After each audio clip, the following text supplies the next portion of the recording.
మీలో చాలామంది Shankar Dada MBBS cinema చూసుంటారు. అది హిందీలో మున్నాబాయ్. హీరో క్యారెక్టర్ ఏంటంటే ఆ సినిమాలో ఫేక్ డాక్టర్, అంటే వాళ్ళని బెదిరించి డాక్టర్ అవుతారు అనమాట. ఇక్కడ రియల్ లైఫ్లో జరిగితే ఎట్లుంటుందో మనం చూద్దాం. రీసెంట్గా ఛత్తీస్గఢ్ పోలీసులు నరేందర్ విక్రమాదిత్య అలియాస్ జాన్ ఖామ్ అనే ఒక నకిలీ డాక్టర్ని, అంటే మున్నాబాయ్ డాక్టర్ని మనం చెప్పుకున్నాం కదా, మున్నాబాయ్ డాక్టర్ని అరెస్ట్ చేశారు అనమాట.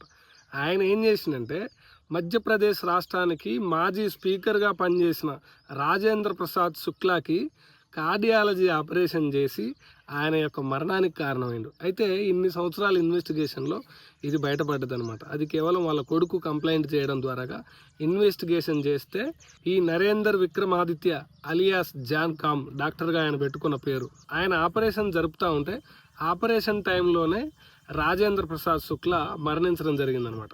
అయితే ఈ రాజేంద్ర ప్రసాద్ శుక్లా ఎవరంటే మధ్యప్రదేశ్ రాష్ట్రం, అంటే ఛత్తీస్గఢ్ మధ్యప్రదేశ్ నుంచి విడిపోక మునుపు ఆయన ఆ రాష్ట్రానికి స్పీకర్గా పనిచేసిండు.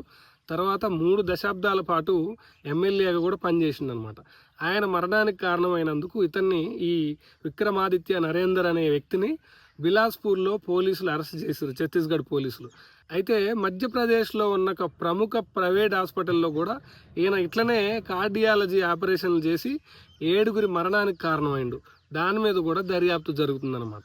అయితే పబ్లిక్ హెల్త్ ఇష్యూ అనేది ఇండియాలో ఎంత సీరియస్గా ఉందంటే, ఈ మున్నాబాయ్ డాక్టర్లు ఇండియన్ పబ్లిక్ హెల్త్ సిస్టమ్కి ఎంత ఛాలెంజింగ్గా మారిరంటే 2016లో వరల్డ్ హెల్త్ ఆర్గనైజేషన్ వాళ్ళు ఒక రిపోర్ట్ ఇస్తే అందులో ఇండియాలో ఉన్న 57% మంది అల్లోపతి డాక్టర్లు నకిలీలేరే అని చెప్పారు అనమాట. అయితే రీసెంట్గా Indian medical council, Telangana medical council కలిసి సంయుక్తంగా అసలు ఒరిజినల్ డాక్టర్లు ఎంతమంది, ఫేక్ డాక్టర్లు ఎంతమంది అని ఒక ఇన్స్పెక్షన్ లాంటిది చేస్తే హైదరాబాద్ లాంటి ప్రముఖ నగరాలలో 75% మంది ఫేక్ డాక్టర్లే ఉన్నారని చెప్పింది.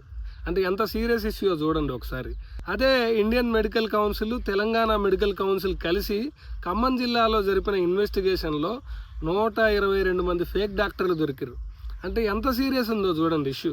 చాలా సీరియస్ ఇష్యూ ఇది. దీని అంతటికి మూల కారణం ఏంటంటే ఈ ఆర్ఎంపీలు, తర్వాత పిఎంపీలు అని చెప్తా ఉన్నాం. ఆర్ఎంపీలు అంటేనేమో రూరల్ మెడికల్ ప్రాక్టీషనర్స్, పిఎంపీ అంటే ప్రైవేట్ మెడికల్ ప్రాక్టీషనర్స్. వీళ్ళంతా కూడా ఏంటంటే ప్రాపర్గా రిజిస్ట్రేషన్ ఉండదు, తర్వాత వీరి మీద రెగ్యులేషన్ అథారిటీ కూడా ఉండదు.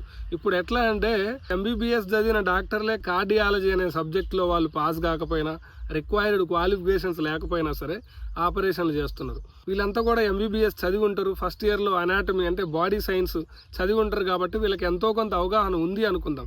కానీ ఆర్ఎంపీలు సిజేరియను లేకపోతే కార్డియాలజీకి సంబంధించిన ఆపరేషన్లు, వివిధ రకాల మనిషి ప్రాణానికి సంబంధించిన చాలా ఇంపార్టెంట్ ఆపరేషన్లు నిర్వహిస్తున్నారంటే పబ్లిక్ హెల్త్ అనేది ఇండియాలో ఒక పెద్ద జోక్ అయిపోయిందనమాట. అదేంటంటే ఇండియన్ బడ్జెట్లో 1.15 ఉంది 2017 స్టాటిస్టిక్స్ ప్రకారం.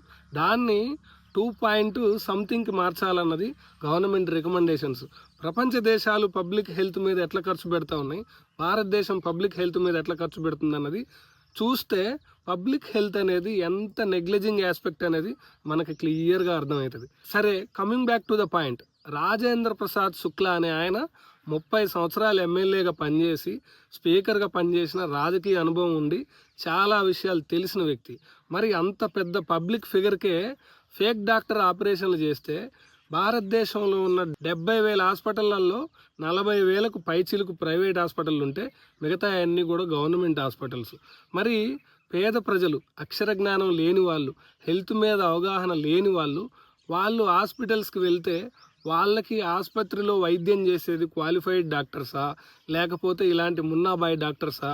ఒకవేళ ఇలాంటి మున్నాబాయి డాక్టర్ల చేతులు పడి ఎంతమంది ప్రాణాలు గాలిలో దీపాలు అవుతున్నాయో మనకి క్లియర్గా అర్థం చేసుకోవచ్చు. వీళ్ళందరికీ ఇప్పుడు ఎవరైతే పేద ప్రజలు ఉంటారో, నిస్సహాయులు ఎవరైతే ఉంటారో వాళ్ళెవరికి కూడా పబ్లిక్ హెల్త్ గురించి తెలియదు, వాళ్ళకి వైద్యం చేసే వాళ్ళు ఎవరో తెలియదు, తర్వాత వాళ్ళకి ఇస్తున్న మెడిసిన్ ఎక్స్పైర్ అయిన మెడిసినా లేకపోతే రన్నింగ్లో ఉన్న మెడిసిన్ కూడా వాళ్ళకి తెలియదు అనమాట. అంటే అంత సీరియస్గా ఉందన్నమాట. ఇక్కడ మనం ఒక విషయం గుర్తుపెట్టుకోవాలి. హక్కుల గురించి పక్కన పెడితే ప్రజల ప్రాణాలే ముఖ్యం కదా. మాకు ప్రాణాలు ముఖ్యం అనే విషయం కూడా చాలామంది ప్రజలకి తెలియదు.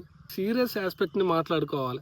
చాలామంది ప్రజలకి మేము ఎక్కడికి, ఏ హాస్పిటల్కి పోతున్నాం, మాకు వైద్యం చేసే డాక్టర్ ఎవరు, తర్వాత మాకు ఎలాంటి మందులు ఇస్తున్నారు అనేదే తెలియదు.